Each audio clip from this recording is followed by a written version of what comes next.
어느 날 직장인 김현수는 문득 모든 것이 버겁게 느껴졌다. 매일 반복되는 업무, 끝나지 않는 회의, 주말에도 울리는 전화로 인해 스트레스가 점점 쌓여갔다.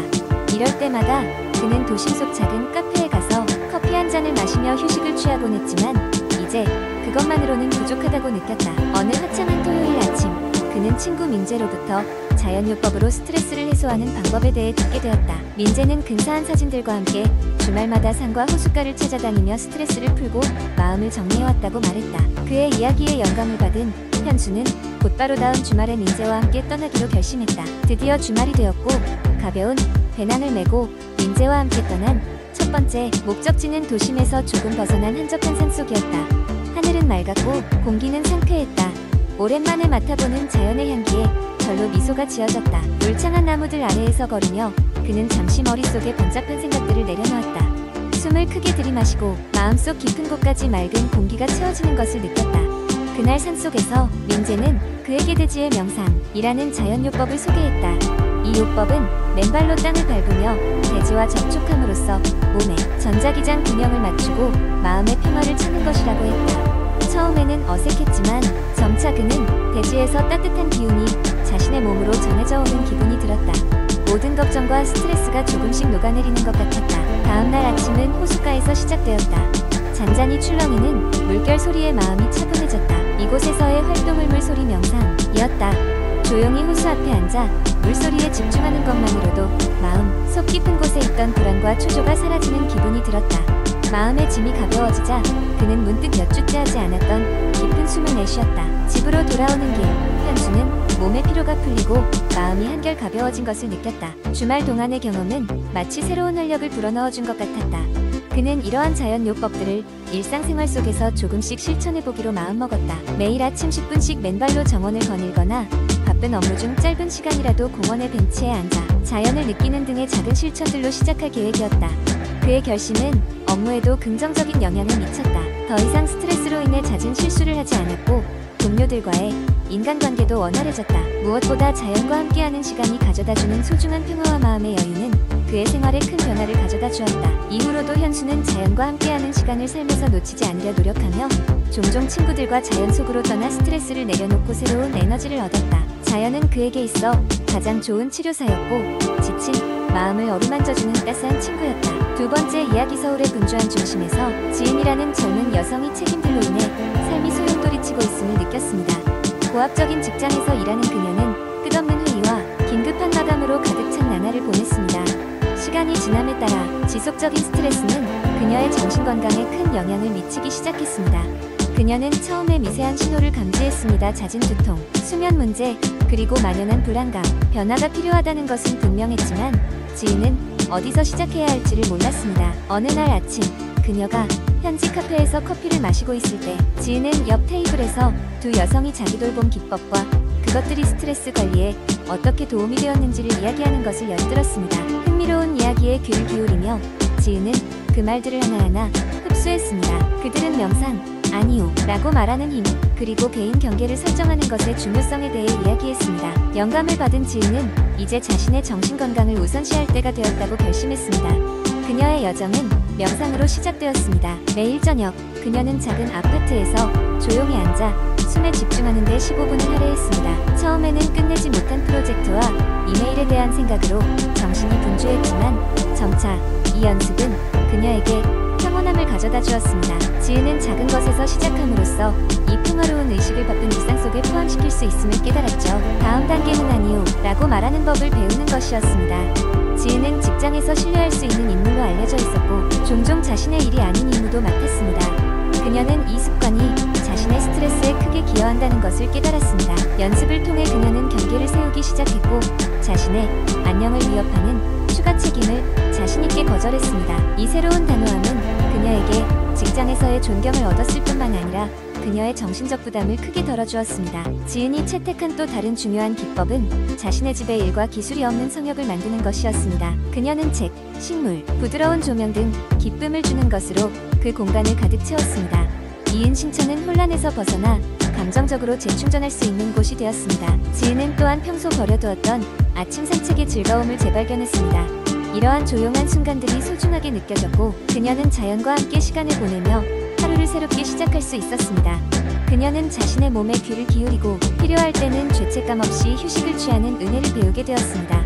시간이 지나면서 지은의 자기돌봄에 대한 헌신은 그녀의 삶을 변화시켰습니다. 그녀의 직장에서의 생산성은 더 많은 일을 해서가 아니라 더 건강하게 일했기 때문에 개선되었습니다. 그녀의 관계도 발전했으며 가족과 친구들에게 더 많이 집중하고 신경을 쓸 수 있게 되었습니다. 무엇보다도 그녀는 수년간 느끼지 못했던 평화로운 감정을 느끼며 정신건강이 중요하다는 깊은 진리를 깨달았습니다. 지은의 이야기는 자기돌봄의 힘에 대한 증거입니다.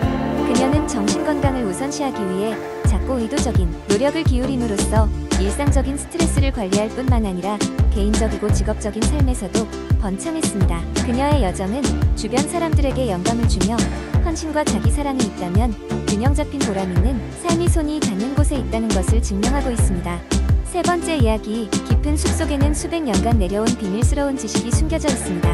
이 숲은 많은 이들에게 생명력을 선사했고 자연 디톡스라는 이름으로도 불렸습니다. 이 숲에서는 오래전부터 자연스럽고 빠른 피부 재생을 위한 특별한 방법이 전해져 내려오고 있었습니다. 주인공인 지연은 복잡한 도시 생활 속에서 스트레스와 공해로 인한 피부 문제로 고통받고 있었습니다. 그녀는 자연의 힘을 빌려 피부 재생을 이뤄내고자 다짐하며 인터넷에서 우연히 발견한 정보를 따라 자연 디톡스 여행을 떠나게 됩니다. 지연은 숲속의 깊은 곳까지 여행하며 마을의 현자들이 전수한 여러가지 천연 성분의 사용법을 배웠습니다. 첫째로 그녀는 숲에서 자생하는 식물인 야생 꿀풀에 대해 배웠습니다. 이 꿀풀의 추출물은 피부의 노폐물을 제거하고 열을 식히는 데 탁월한 효과가 있는 것으로 알려져 있습니다. 지연은 이를 말려서 차로 마시거나 직접 피부에 바르는 방법을 이용했습니다. 그 다음으로 그녀는 자작나무 수액을 만났습니다.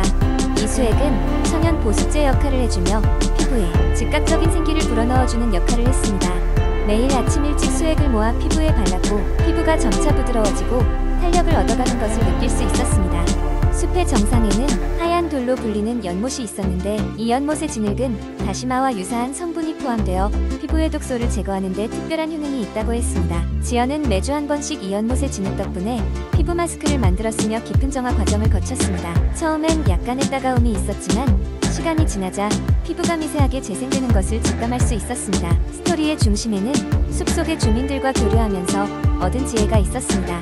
그들은 지연에게 단순히 자연 성분을 피부에 사용하는 것만이 아닌 마음의 평정과 자연과의 조화를 강조했습니다. 매일 아침 일찍 숲속을 맨발로 거닐며 자연의 소리를 듣고 심신을 정화시키는 시간을 가졌고 이러한 경험은 단지 피부뿐만 아니라 그녀의 삶의 질 전체에 큰 변화를 가져다 주었습니다. 결국 지연은 그곳에서 배운 방법들과 철학을 가지고 도시로 돌아와 많은 이들에게 자신의 경험을 나누기로 결심했습니다. 그녀는 전통적인 방법의 과학을 결합하여 자연 디톡스를 현대적인 피부 관리로 발전시키며 사람들 속의 자연의 힘이 얼마나 중요한지를 알리고자 했습니다. 천연 디톡스는 단순한 피부 관리가 아니라 자연과 하나 되는 삶의 방식임을 느끼며 오늘도 그녀는 자신만의 자연과의 조화를 찾아 나아갑니다. 네 번째 이야기. 어느 날 문득 불면증에 시달리게 된 나는 매일 밤 잠에 들기 위해 고군분투했다. 수면 부족은 나의 일상생활에 상당한 영향을 미치기 시작했고 나는 이 문제를 해결하기로 결심했다. 처음 시작한 방법은 다양한 생활 패턴을 바꿔보는 것이었다.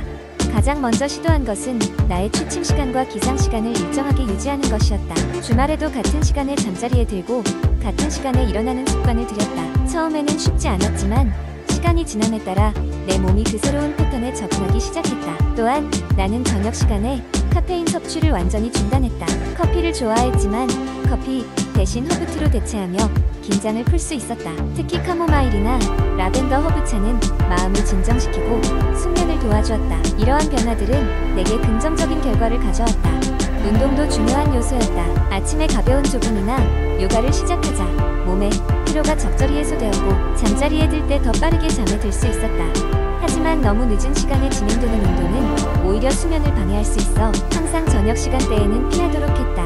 수면 환경 또한 조정이 필요했다. 침대 주변의 전자기기 사용을 최대한 자제하고 침실을 어둡고 조용하게 만들었다. 베갯잎과 침대 시트를 부드러운 소재로 교체한 것은 작아 보였지만 큰 차이를 만들어냈다. 이 모든 것들이 함께 이루어지면서 나는 어느 날 아침 숙면을 취하게 되었고 그날 하루 종일 에너지가 넘쳤다. 이러한 일련의 노력 끝에 불면증이 점점 해소되고 있었다.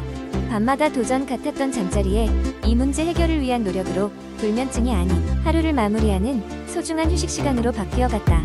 생활 패턴을 바꾸는 것이 큰 변화처럼 보일 수 있지만 차근차근 작은 것 하나씩 실천하다 보면 어느새 숙면이 일상 속에서 가능하다는 것을 깨닫게 되었다. 결국 불면증 해결은 단기간의 변화가 아닌 생활 전반에 걸쳐 습관을 바꾸고 환경을 조성하는 지속적인 노력이 필요했다. 이는 단지 불면증 해결 방법일 뿐 아니라 전반적인 삶의 질 향상으로 이어졌다. 이제 나는 조금 더 건강하고 활기찬 일상을 보낼 수 있게 되어 스스로의 노력에 감사를 느끼며 하루하루를 살고 있다.